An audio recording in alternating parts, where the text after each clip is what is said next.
Torej, zgodovina je kruta, žalostna, ampak vendar, poglejte, velika in izročilo opisa tega bega je pravzaprav nekaj najbolj pomembnega. Nikoli se ne smeš udati. Ko zgleda, da so zaprta vsa vrata, poišče Bog gotov okno upalo. In vam bom jaz sam za konce razhodno povedal, moj oče je bil tam že od leta spomladi 42, on je bil pravzaprav v legiji. Po moje je bila to četniška formacija, ampak v okviru slovenske legije, ker oni so vsako jutro vzklikali kralju, komandant je bil kapetan Vasilij Čistok, ki je bil potem ubit leta 29. novembra 42, so bili oni, namreč je bila ta postojanka na Suhorju, kjer je bil raztresen, zato to sploh pripovedujem, je bila pač likvidirana, moj oče bil res med redkih, ki se je rešil s prebojem dol čez Čistino, ampak, gledajte, moj oče je mene, ko sem bil star v enem 7. razredu, to se pravi, tam nekje okrog 13 let, vsak let dvakrat pelal na Suhor, ne da bi imel še, pomnite, tovariši. Učil me je prebijanja, kako se moraš prebiti, če si obkoljen. Ne? Rekel, poglej, tle so hoste, vsak šel bi tekel v hoste. Rekel, ne, 5 čez Čistino, tam je najbolj varno, ker tam te noben ne pričakuje. Ne? In tle vidite pravzaprav tudi pri tem človeku, kako mora človek do zadnjega momenta iskati možnost, da se reši. Ker ko človek grunta, kako so te naše daljne sorodnike vozili na Kočevski rog, človek ne more razumeti, da nihče skoraj ni hotel pobegati z vraka. Dobro, res so bili lačni, pretepeni, kar hoče, ampak ubil sem voljo za beg. In če se spomnite pokojnega Zdešarja, duhovnika, ki je tudi pobegnil iz Teharja. Jaz sem ga vprašal, gospod Zdešar, ja, je rekel, moraš jeti. Je rekel, ali boš ubit, ali boš pol, ampak če iščeš rešitev, boš vsaj ubit v begu, v nekaj dinaštvo. Najhujša je ta pasivnost. In ta pasivnost nas ubija. Bomo videli zvečer, koliko smo li zdaj pasivni na referendumu. Hvala lepa.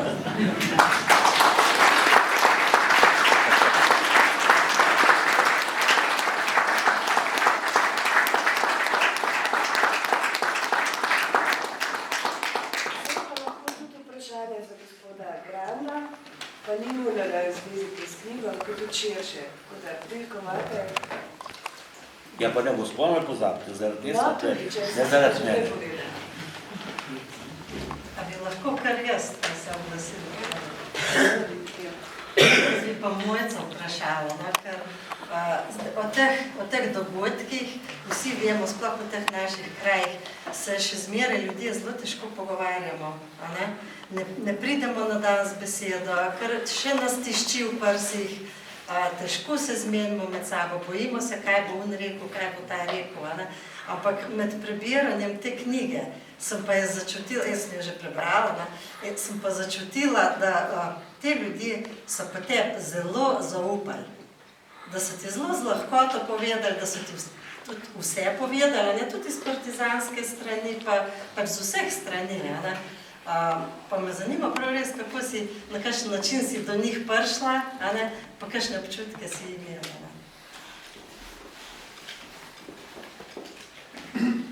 Da bomo vsi slišala. Res je bilo tudi mene strah tega, kako bomo pristopila zlasti do tistih iz partizanskih družin. Naprimer, prvo let bom kar tako povedala, smela predsodke, kako me bodo sprejeli, če me sploh bodo, ampak moram reči, ko sem vprašala, ko smo se osebno prišla do posameznikov in vprašala, če bi mi lahko povedala o svoji preteklosti, da pač pišem pričevanja, da zbiram pričevanja, so rekli, da lahko, pa da smo se zmenili z datum, nikoli nisem, da bi kar takoj mi morali na vrat na nos povedati, ker se mi zdi, da se mora človek malo pripraviti na to, da uredi misli. No in tako tudi smo se mi zmeraj dogovorjeni. Nihče nikoli res mi ni v župni zaprl urada ali pa da bi me odslovil, da rekel, da ne želi povedati. Tudi z te strani, jaz mislim, da je bila na tej strani velika bolečina prav zaradi tega neizrečenega, da vsakič po teh pogovorih sem čutila eno olajšanje, tako z moje strani kot z njihove, da je ta led med nami nekako previd, da se je razbil in tudi zdaj, ko so odmevi te knjige, moram reči, da so ljudje, se počutijo osvobojeni. Že potem nekateri mi niso mogli povedati, so rekli, da bomo napisali, niso napisali, ampak ti pa poprav, ti pa zrihte tako, da bo za branje podoben, so rekli, čeprav so sami zelo dobro napisali. Ampak moram reči, da ko je bilo tole, manj, ko so prebrali, da so bili zelo veseli. In se je šlo tudi čez 300 knjig, 360 je zunaj. To, naprimer, me je tudi malo skrbelo, tam Marjančnikova družina, tam pa so še zmeraj, moram reči, tudi tukaj je ena hčerka v Ravtokuri vasi, Martina, mislim, da je hčerka od Janeza, tistega, ko so njegovo mamo ubili, torej Martinino staro mamo so ubili partizani. Ti otroci, ko so bili Janez otrok, torej njen staroče otrok, so bili odrasli in prvi otroci so že služili, so bili že od doma in najstarejši sin, oziroma kako teh dveh pobitih staršev, najstarejši je bil pri partizanih, je bil v Ljubljani. Potem pri Žnidarju je bil en brat v nemški vojski, ker so ga mobilizirali. So tudi pripovedovali, je bil zaprt v Dahovu. Potem ta Stanko je bil v vaških stražarjih, pozneje pri domobrancih v Šentjoštu, je potem emigriral v Argentino. Janez je bil kot hlapec na Vrhniki, se je potem, ko Albina ni upala več doma živeti, se je vrnil na domačijo, kjer si je ustvaril družino in kjer je bila tudi rojena ta gospa Martina, ne vem, med nami ali ni, ne vem. V glavnem, in ko sem šla na dom, kjer živi samo en brat njen, torej me je malo skrbela, tukaj je bil on zadržan, ampak je bil pripravljen pripovedovati, sem počutila veliko zadrego, kar strah še tak, da ni mogel se spustiti. Je rekel, pejti Fani, sestri, ona ti bo več znala povedati. No in potem sem šla s njo vprašala, če bi mi ona bila kaj odpravljena, tudi sva se zmenila za dan in je zelo natančno povedala, me oskrbela z vsemi temi dokumenti, ki jih imajo, ki so jih potem pozneje dobili, s fotografijami, bila tudi vesela, tako da se o teh stvareh govori, ker jaz mislim, da tudi na tej partizanski strani je bolečina velika, ker, kot ste vi rekel, na tej strani tudi ni bilo vse tako kot, veliko stvari ni bilo tako kot bi radi, ni bilo svobode potem. Tako da jaz mislim, da to.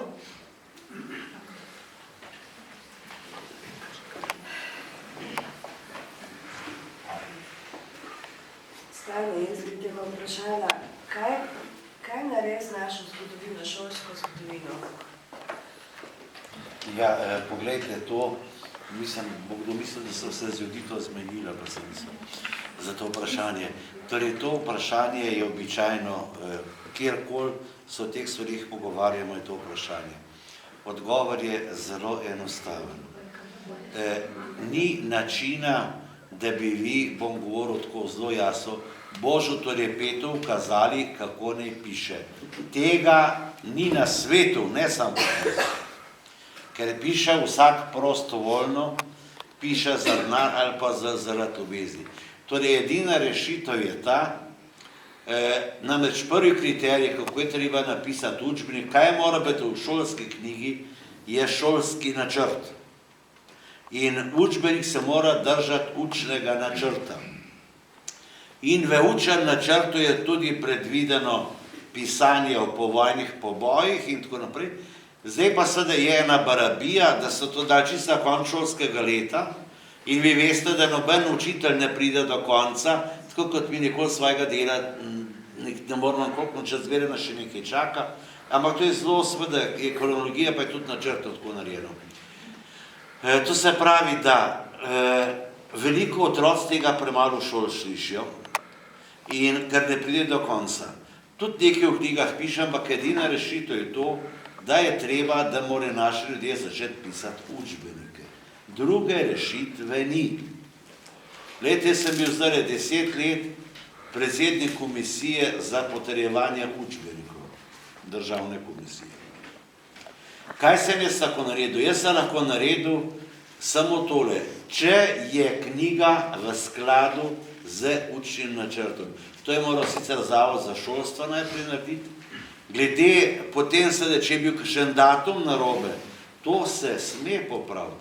Če pa en napiše, Tito je bil zlat, drug pa napiše, oprostite, Tito je bil prase, to so pa že osebne ocene, kjer lahko rečeš, čakaj, malo ne pretirjam, ampak v to ne smeš posegati v njegove osebne ocene v knjige. Ne?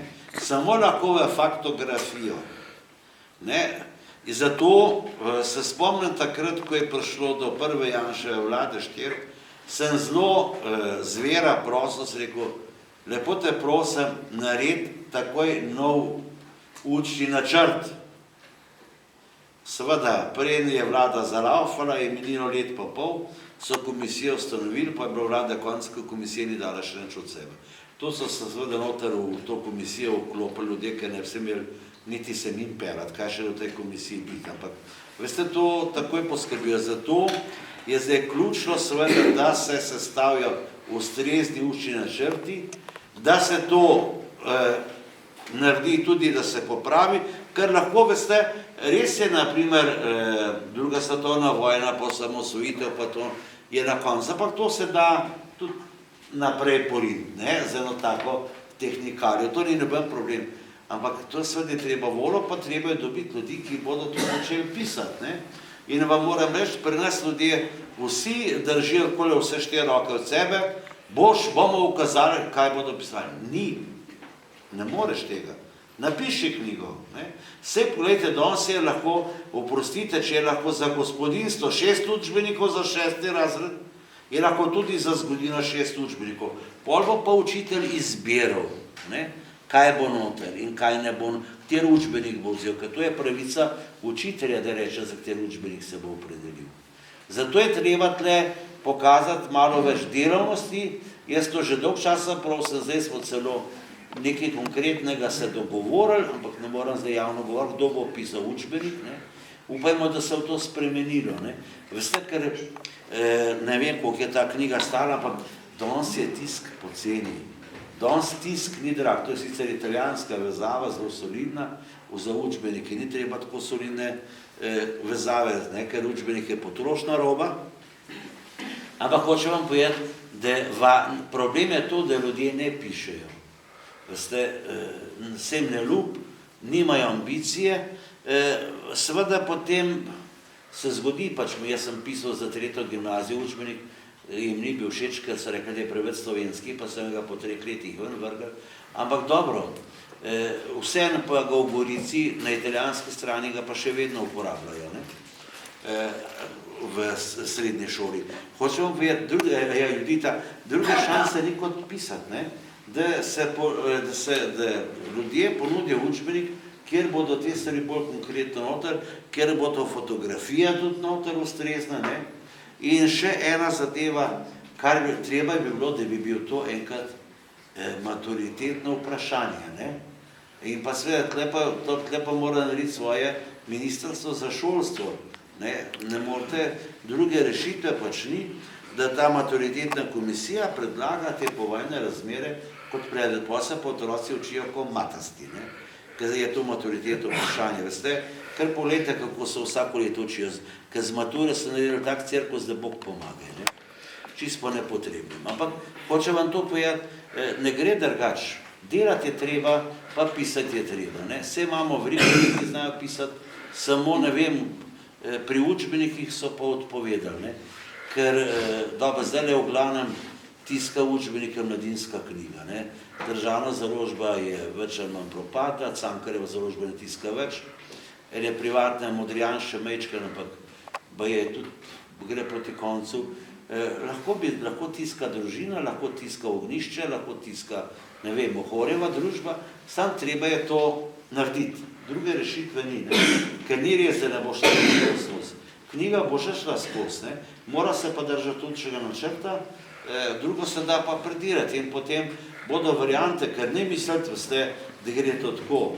Naprimer, znamenita gospa Angelca, ki jo vsi poznate, ona je bila ravnateljica osnovne šole v Prežigovoranc, kaj že tam, Majde Vrhovnik, ne? Ona je pripovedovala, kako so cele škatle ur prinesli iz posameznih založb za učitelje, da so njihove učbenike forsirali, ne?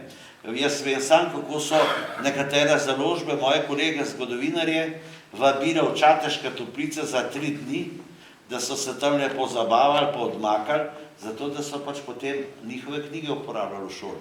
Niso to stvari, da so tako nedolžne. To je pač boj za denar, kot je drugot. In Judita druge ni, kot sem rekel, pisati, ne. In vse imamo dosti sposobnih ljudi, samo ne zavede se tega. Jaz sem včasih občutek celo, da eni hoče imeti en občutek zmagoslavja, pa smo jih prosili, da piše tako, kot ne hočemo. Šans, to ne gre, ne. Treba se pač, nekdo mora čutiti tako voljo do tega in imeti občutek poslanstva, da bo to naredil pa napisal. Vse to je stvar 2-3 mesecev, da se tudi. Ker veste, srednješolski učitelji imajo že praktično vsi svoje privatne zapiske, je to že narejeno. Treba je to samo preoblikovati. Meni se zdi najtežje pri učbenikih tista sakramenska vprašanja postavljati na konec po novi, povej, potegni ven, ne vem, pa črte potegati. To se mi zdi najbolj grozno, ne, pa slike zbira, to je to zelo težko, ne.